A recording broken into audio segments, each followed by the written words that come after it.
अनुलाभों के जो आपके rules of process of valuation of various squares, विभिन्न अनुलाभों और भत्तों की गणना के जो रूल्स हैं, नियम हैं, इसके बारे में हम आज बात करते हैं।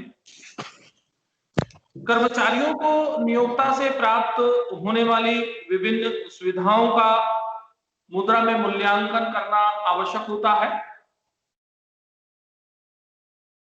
इसके लिए आयकर अधिनियम के प्रावधान, नियम, परिपत्र, आदेश, न्यायालयीन निर्णय, इन सबको ध्यान में रखने की आवश्यकता होती है। अनुलाभ संबंधी विवेचना में अधिकांश अनुलाभों के मूल्यांकन की सिद्धांत विधि उसको समझना बहुत ही जरूरी है। लेकिन कुछ सुविधाएं ऐसी हैं जिनके मूल्यांकन के संबंध में कई नियम एवं अधिनियम लागू होते हैं। ऐसे समय इन्हें अलग अलग समझा जा सकता है, पृथक से समझा जा सकता है। तो हम यहां पर बात करते हैं अनुलाभ और भत्तों की गणना के नियम। ठीक है, सर्वप्रथम हम बात करते हैं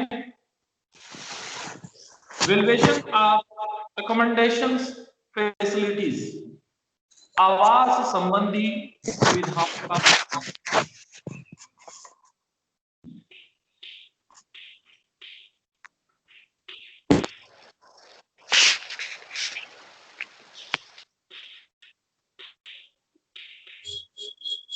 पता है कि ये भगवान है।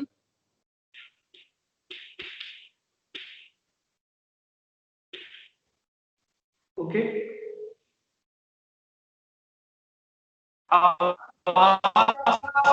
संबंधी सुविधाओं का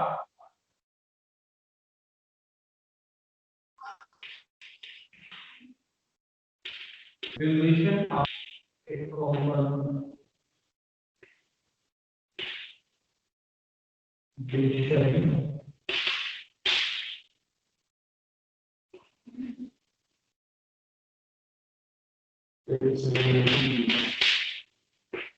ओके।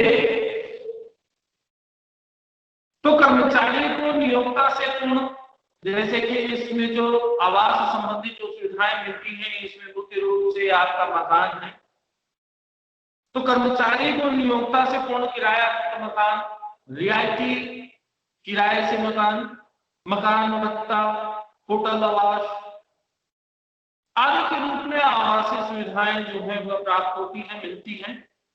इनके मूल्यांकन के जो रूल्स हैं, प्रोसेस हैं, उनको समझने की आवश्यकता है। ये सब मैं आपको कैलकुलेशन, सैलरी की जो कैलकुलेशन करी, ग्रॉस सैलरी जो निकालनी होगी, सकल कुल वेतन, है ना। तो न्यूमेरिकल से जाने से पहले इसके सारे जो नॉर्म्स हैं उसको एक बार आपके सामने जो है ये मैं आपको बता रहा हूं, ताकि आप जब न्यूमेरिकल तैयार करें, न्यूमेरिकल जब आप बनाएं तो आपको आसानी हो। और रूल रेगुलेशन जो है इसके बारे में जानकारी आपको होनी बहुत जरूरी है। तो हम यहाँ पर बात करते हैं पहला, किराया मकान का मूल्यांकन।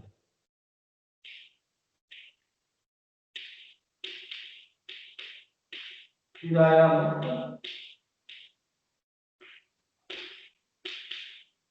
मकान का मूल्यांकन।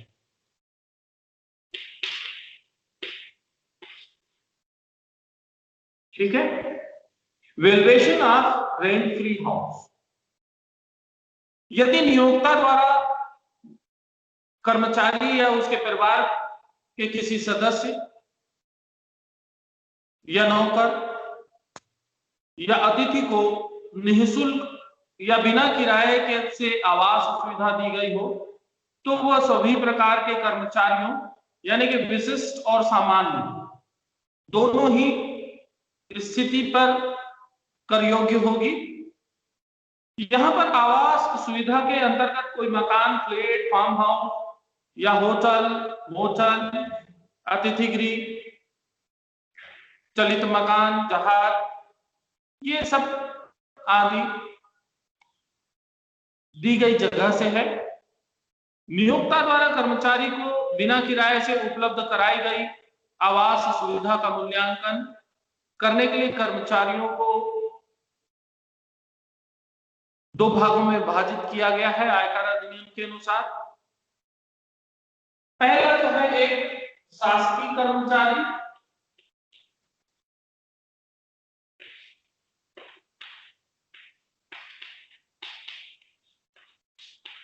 दूसरा अशासकीय कर्मचारी।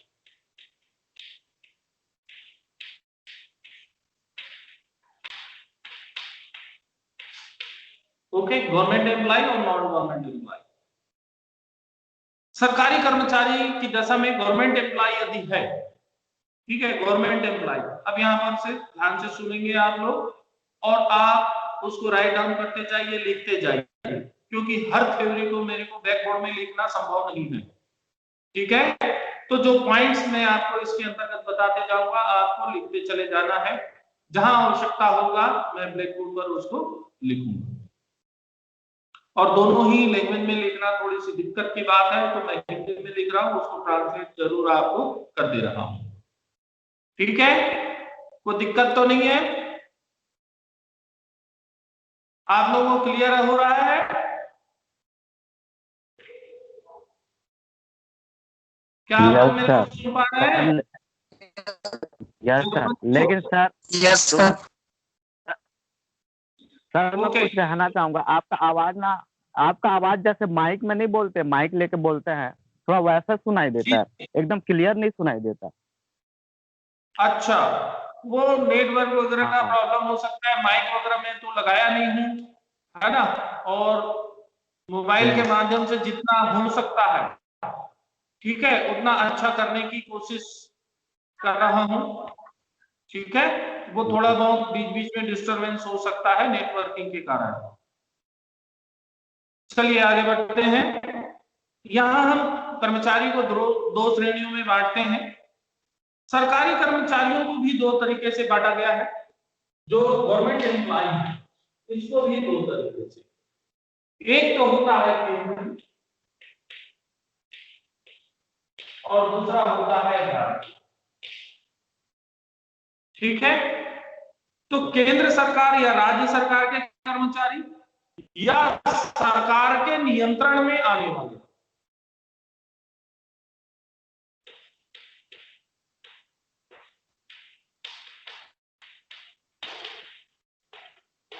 सरकार के नियंत्रण में आने वाले कर्मचारी, ठीक है। तो केंद्र सरकार या राज्य सरकार के कर्मचारी, दूसरा सरकार के नियंत्रण में काम करने वाले किसी संस्था या उपक्रम, किसी शासकीय अधिकारी की सेवाएं प्रदान की गई हो और मकान सरकार द्वारा आवंटित किया गया हो, या हम सरल शब्दों में ये कहें कि इस श्रेणी में ऐसे कर्मचारी आते हैं जिन्हें सरकार द्वारा आवास सुविधा उपलब्ध कराई गई। ऐसी स्थिति में आवास सुविधा का मूल्यांकन जो है, अब आवास सुविधा का मूल्यांकन करेंगे तो भी आपको यहाँ पर 2 मुख्य बातों पर ध्यान रखना होगा। क्या मकान सुसज्जित है, सुसज्जित और असुसज्जित,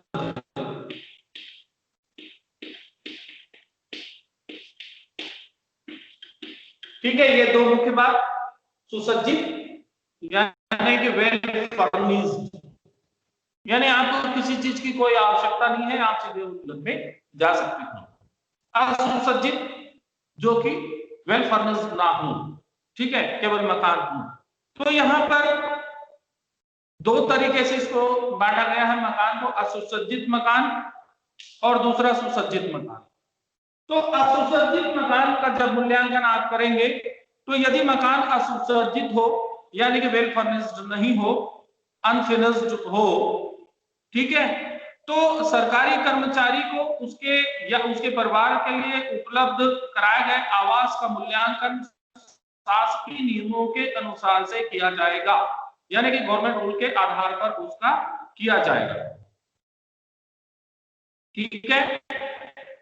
दूसरा, यदि सुसज्जित फर्निश्ड आपके हाउस है, यदि सरकारी कर्मचारी को सरकार आवास या अन्य कोई उपक्रम उपलब्ध कराए गए हो, तो ऐसे मकान का मूल्यांकन सुसज्जित मकान कहलाएगा। और इसका मूल्यांकन जो है वह असुसज्जित मकान के नियमों के अनुसार और उपलब्ध कराए गए जो फर्नीचर है उसकी मूल लागत ध्यान रखेंगे सुसज्जित मकान के लिए। असुसज्जित मकान के जो नियम आपको दिए गए हैं उस नियम के अनुसार से करेंगे। दूसरा, सुसज्जित मकान में इसी के अनुरूप करेंगे, लेकिन जो इनको जो सुविधाएं प्रदान की गई हैं जैसे कि फर्नीचर है, टीवी है, फ्रिज है, ठीक है, रेफ्रिजरेटर है या अन्य किसी भी प्रकार से कोई अन्य सुविधाएं प्रदान की गई हैं, तो उसका 10%, उसकी मूल लागत का 10%, ठीक है, जो भी चीजें जो सुविधाएं दी गई हैं उसकी मूल लागत यानी कि प्राइम कॉस्ट का 10% वार्षिकी, ठीक है। यहाँ पर यह भी ध्यान देना है, यदि सरकार ने फर्नीचर किसी अन्य पक्ष से किराए पर लेकर कर्मचारी को उपलब्ध कराया गया हो, तो ऐसी दशा में फर्नीचर के लिए चुकाया गया वास्तविक किराया सुविधा का मूल्य होगा, ठीक है। ये काफी महत्वपूर्ण है, यहाँ पर आपको ध्यान रखना है। तो शासकीय कर्मचारी को आवास सुविधा जब दी जाएगी तो एक शासकीय कर्मचारी को नियोक्ता प्राप्त आवश्यक जो सुविधाएं हैं उसका मूल्यांकन जब आप करेंगे तो शासकीय नियमों के अनुसार किराया प्लस फर्नीचर है, रेडियो है, टीवी है, फ्रिज है, एयर कंडीशन है या कोई अन्य घरेलू उपकरण है, तो लागत का 10% या फर्नीचर का किराया या उसका किराया इसको प्लस कर देंगे तो किराया मुक्त सरकारी मकान का मूल्य आपको निकल आएगा, ठीक है। दूसरा, ये हुआ आपके सरकारी कर्मचारी के लिए।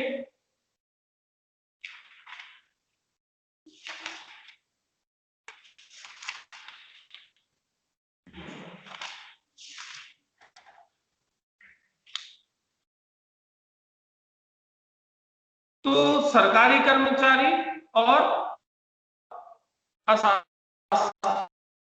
तो सुसज्जित मकान ये आपका क्लियर हो गया, सुसज्जित मकान क्लियर हो गया।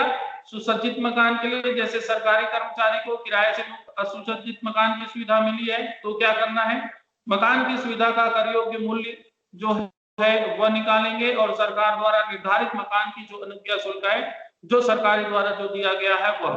तो ये आपके दो मुख्य बातें हो गई। अब दूसरी बात हम आते हैं शासकीय कर्मचारियों के लिए हो गई। दूसरा पॉइंट है अशासकीय कर्मचारी। अशासकीय कर्मचारी के लिए तो शासकीय कर्मचारी के अलावा सभी जो कर्मचारी अन्य जो कर्मचारी की श्रेणी में आते हैं वह इस श्रेणी के अंतर्गत आएंगे, चाहे कि आपके सेमी गवर्नमेंट एम्प्लॉय हो या कोई पब्लिक सेक्टर के या कोई आपके म्युनिसिपल कॉर्पोरेशन के हैं या आपके लोकल अथॉरिटी के अंतर्गत या उसके प्राधिकरणों के अंतर्गत आता हो, या जैसे कि बैंक है या इंश्योरेंस है, ऐसे जो निगम है लिमिटेड कंपनी के कर्मचारी हैं, या गैर सरकारी कर्मचारी जैसे कि कंपनी है, फर्म है, संस्था है, ये इसमें जो कार्यरत कर्मचारी हैं उनको शामिल किया जाता है। तो अन्य श्रेणी के कर्मचारी अर्थात अशासकीय कर्मचारियों को नियोक्ता द्वारा दी गई आवास सुविधा का मूल्यांकन कर निर्धारण वर्ष असेसमेंट ईयर 2020-21 यानी कि गत वर्ष आपका 2019-20 के लिए जो गणना की जाएगी। यदि मान लीजिए गैर सरकारी कर्मचारी को किराया मुक्त आवास सुविधा दी गई है तो ऐसी सुविधा का मूल्यांकन करते समय आपको इन बातों पर विशेष ध्यान रखना होगा।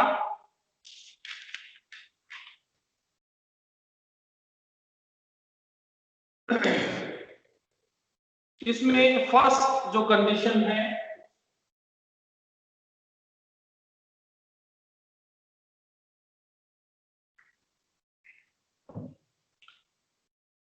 यदि मकान, नोट करेंगे, यदि मकान नियोक्ता के स्वामी का हो, ठीक है, employer is owner of the house, ठीक है, ये पहली कंडीशन जो है इसमें, ठीक, यदि मकान नियोक्ता के स्वामित्व का हो, यदि मकान नियोक्ता के स्वामित्व का हो, ठीक है, employer is owner of the house. तो यहां पर असुसज्जित मकान का मूल्य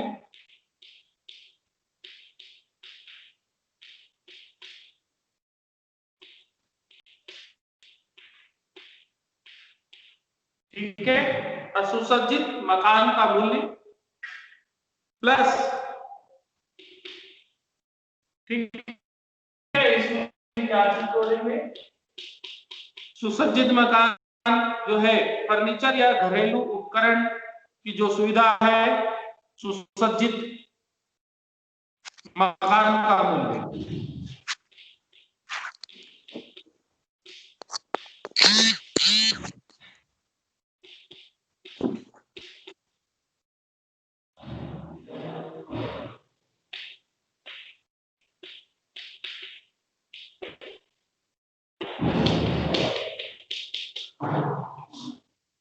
ठीक है, तो ये प्लस करेंगे।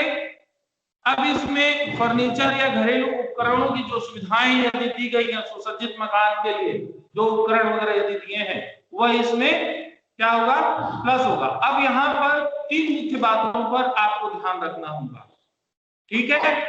पहला, मकान यदि 25 लाख से अधिक जनसंख्या वाले शहर में है, ठीक है, यहाँ पर 3 पार्ट में ये डिस्ट्रीब्यूट होगा, ठीक है, 25 लाख जनसंख्या, ठीक है, मैं पूरा नहीं लिख रहा हूं, मकान 25 लाख से अधिक जनसंख्या वाले शहर में है, 10 लाख से 25 लाख, यदि मान लीजिए की जनसंख्या जो है 10 लाख से 25 लाख है, और यदि 10 लाख से कम, ठीक है, 3 पार्ट, 10 लाख, 10 से 25 और 25 लाख से ऊपर, ठीक है। मकान 10 लाख तक की जनसंख्या वाले स्थान पर यदि है, तो उस समय में वेतन का 7.5%, ठीक है, फर्नीचर की लागत का 10%, ओके, या फर्नीचर का किराया। पहला पॉइंट, मकान 10 लाख तक की जनसंख्या वाले स्थान पर यदि है, तो वेतन का 7.5% प्लस फर्नीचर लागत का 10% या फर्नीचर का किराया। दूसरा, यदि ऐसी जनसंख्या वाले स्थान पर है जहां की जनसंख्या 10 लाख से 25 लाख तक है, तो वहां पर वेतन का 10%, ठीक है, और फर्नीचर लागत का 10%, ठीक है, या फर्नीचर का किराया। तीसरी कंडीशन, यदि मकान 25 लाख से अधिक जनसंख्या वाले स्थान पर स्थित है, तो वेतन का 15%, ठीक है, फर्नीचर लागत का 10% या उसका किराया, ठीक है। अब यहां पर आपको एक बात आ रही होगी, वेतन का 15%, वेतन का 10%, वेतन का 7.5%। तो वेतन का जो प्रतिशत निकालना है, तो यहाँ पर ध्यान रखना है किराया मुक्त मकान की सुविधा के संदर्भ में इसे कोरिलेट करना है। तो इस संबंध में आपको ये ध्यान रखनी होगी, यहाँ पर वेतन से क्या आशा है, सैलरी यहाँ पर क्या होगी। तो यहाँ वेतन से आशय जो है वह होगा मूल वेतन, ये नोट करते जाएं, मूल वेतन basic salary plus bonus plus commission plus entertainment allowance मनोरंजन भत्ता प्लस नगर क्षति पूरक भत्ता प्लस अन्य कर योग्य भत्ते और महंगाई भत्ते यदि वह सेवा शर्तों के अधीन है, यानी कि आपके सर्विस एक्ट के अंतर्गत आ रहा हो, तो इसका योग टोटल किराया मुक्त मकान के मूल्यांकन के लिए वेतन माना जाएगा। मैं एक बार फिर से इसको रिपीट कर रहा हूं, वेतन से आशा यहां पर मूल वेतन बेसिक सैलरी, बोनस, कमीशन, मनोरंजन भत्ता, क्षतिपूर्ति भत्ता,